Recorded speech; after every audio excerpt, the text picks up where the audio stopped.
కానీ సాగర్ గారు మీరు చెప్పిన బలి చక్రవర్తికి కానీ కర్ణుడికి కానీ వీళ్ళెవరికి అలాంటి పిల్లలు పుట్టలేదు, మీరు గమనించారు లేదో? ఏమండి మీరు చెప్పినట్టు ఆ కర్ణుడికి కానీ లేకపోతే శిబి చక్రవర్తికి కానీ ఇలాంటి వాళ్ళు ఎవరికి అలాంటి పిల్లలు పుట్టలే, వాళ్ళ లెగసీని కంటిన్యూ చేయడం కాదు. నేను చెప్పేది అది కాదు ప్రసాద్. ఎక్కడ గమనించారా? చిరంజీవులు ఉన్నారు సృష్టిలో, ఈయన 8వ చిరంజీవి. అంటే మీరు చెప్పిన దానికి నేను చెప్తున్నాను, వాళ్ళు ఆ 7 నాకు తెలిసి మీరు చెప్పిన ఆ శిబి చక్రవర్తి, కర్ణుడు, ఏకలవ్యుడు వీళ్ళందరూ పిల్లలు రావాలి. ఆ పిల్లలు ఎక్కడ? నేను ఎప్పుడు చరిత్ర చదువుకోలే. చిరంజీవి ఎంతటి వాడంటే ఆ 7 చిరంజీవుల పక్కన నిలబడే 8వ చిరంజీవి అని చెప్తా ఉన్నా. అటువంటి వ్యక్తి యొక్క మాటల్ని మనం ఒక తాతగా నాకు ఒక మనవడు కావాలని ఆయన కోరుకోవడాన్ని తప్పుపట్టే సమాజంలో ఉన్నామని నేను సిగ్గుపడుతున్నా. నేను ఇంకోటి కూడా చెప్తా దీనికి, మీరు అశ్వత్థామతః చదువుతున్నారు, ఆ కుంజరహ అర్థం మాత్రం చెప్పట్లే సార్. అది భారత యుద్ధంలో అశ్వత్థామతః కుంజరహ అనేది అది పక్కన పెడదాం సార్. అది గురించి ఇవాళ మీకు చెప్తున్నాను, నాకు భయం వేస్తున్నాను, అత కుంజరతో సమానం. నేను చెప్తుంది అదే మీకు. నా పోలిక ఏమిటంటే చిరంజీవి దాత అని చెప్పడానికి చెప్పాను. నేను కూడా అదే చెప్తాను సార్. ఇవాళ చిరంజీవి గారి గురించి నాకు మాట్లాడే స్థాయి కూడా కదా, నేను ఒక్క మెట్టు కూడా తగ్గించినండి. చూసాం కవచకుండాలు దానం చేసిన కర్ణుని చూసాం, తొడ మాంసాన్ని దానం చేసిన ఒక చక్రవర్తిని చూసాం. కానీ ఈ కలియుగంలో అన్నిటికంటే గొప్పదైనటువంటి రక్తదానం చేసినటువంటి 8వ చిరంజీవిని మనం చూస్తున్నాం. సప్త చిరంజీవుల సరసన నిలబడే 8వ చిరంజీవిని మనం చూస్తున్నాం. ఆ చిరంజీవి మాటలు మనం వింటున్నాం. దయచేసి ఆ తాత కోరిక ఒక మనవడు కావాలని, ఆ కోరికని గౌరవిద్దాం. ఖచ్చితంగా ఆయనకు మనవడు కావాలి. రామ్ చరణ్కి కొడుకు పుట్టి ఆ చిరంజీవి గారి చేతిలో ఆ మనవుని పెట్టాలని మనస్ఫూర్తిగా 99 టీవీ ద్వారా నేను కోరుకుంటున్నాను. అందరినీ కూడా కోరుకోమని కూడా నేను వేడుకుంటున్నాను. కీర్తన గారు అదేమీ తప్పులేదు. కీర్తన గారు చెప్పండి సార్.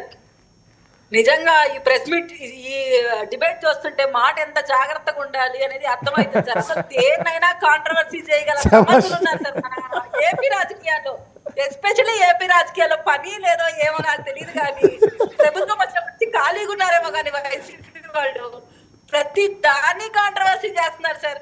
ఒక తాతగా ఒక తండ్రిగా ఎవరైనా నా వంశం వృద్ధి చెందాలని కోరుకుంటారు, అది కూడా తప్పు. అంటే వాళ్ళ కుటుంబం వృద్ధి చెందాలని వాళ్ళు అనుకోవడం కూడా తప్పు అంటే మరి ఆశ్చర్యంగా ఉంది. మళ్ళీ చెప్తున్నారు కిరణ్ రాయల్ గారు ఇష్యూని సైడ్ ట్రాక్ చేయడం కోసం అంట. అన్న ఆయన గోరెంట్ల మాధవ్ గారు మొత్తం చూపించినప్పుడు జగన్మోహన్ రెడ్డి గారు ఎక్కడ కాదమ్మా, అదే దైత్యాన్ని నువ్వు నేను 100 డిబేట్లో చర్చించుకున్నాం.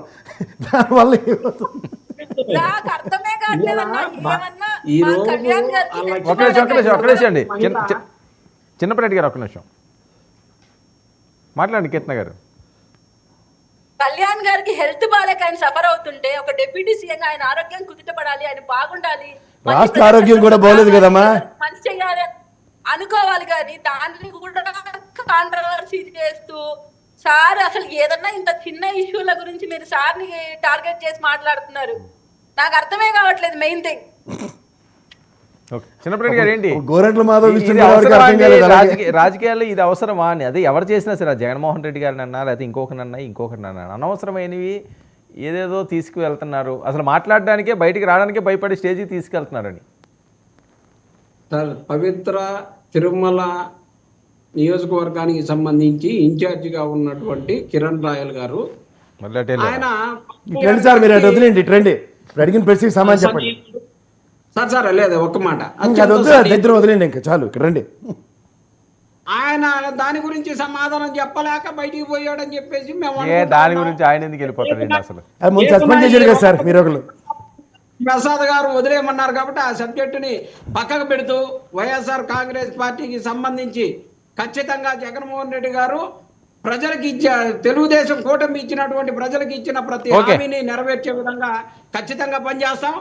జగన్మోహన్ రెడ్డి గారు ఒక్కటే ఉదాహరణ చెప్తాను సార్. జగన్మోహన్ రెడ్డి గారు బియ్యం బండ్లు ఇచ్చి ఇంటి దగ్గరికి రేషన్ బియ్యాన్ని పంపిస్తే నిన్న వెస్ట్ గోదావరి ఈస్ట్ గోదావరిలో మారుతి వ్యాన్లో లిక్కర్ పంపించేసి సందుకి ఇంటింటికి కూడా డోర్ డెలివరీ ఇస్తున్నటువంటి ఈ కూటమి ప్రభుత్వాన్ని చూస్తా ఉన్నాం సార్.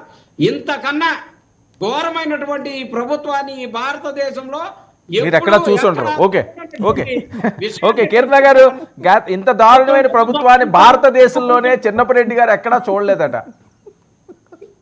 ఇంత దారుణమైన ప్రభుత్వాన్ని ప్రజలు చూడలేకపోయారు కాబట్టి 11 సీట్లకు పరిమితం చేశారు. ఇంకా చూడబోకూడదు అనుకుంటున్నారు కాబట్టి ఆయన బెంగళూరుకి ఒక నిమిషం చిన్నప్పరెడ్డి గారు అర్థం కాదు ఆవిడ వెహికల్ లో ఉన్నారు కదా. చిన్నప్పరెడ్డి గారికి నాకు చిన్న క్వశ్చన్ సార్. నేను చిన్న మెదడు అనుకుంటాను, ఆయనకన్నా పెద్ద మెదడు కాదనుకుంటాను. మామూలుగా రేషన్ షాపులో మన ఇళ్ళ కాడ ఉంటాయి, దాని దగ్గరికి వెళ్తాం. నెలకు పొద్దున పూట ఒక టైంలో, ఈవినింగ్ ఒక టైంలో, 1 వీక్ లోపల ఎప్పుడోసారి రేషన్ తెచ్చుకుంటాం. వీళ్ళు అదే రేషన్ బండి మీద పెట్టడం వల్ల ప్రజలకు ఏం ఉపయోగం? అంటే ఆ రేషన్ బండి ఏమనేది ఇళ్ళకి ఇస్తుంది. అదే చెప్తున్నా. దాని గురించి కదా. మాట్లాడండి.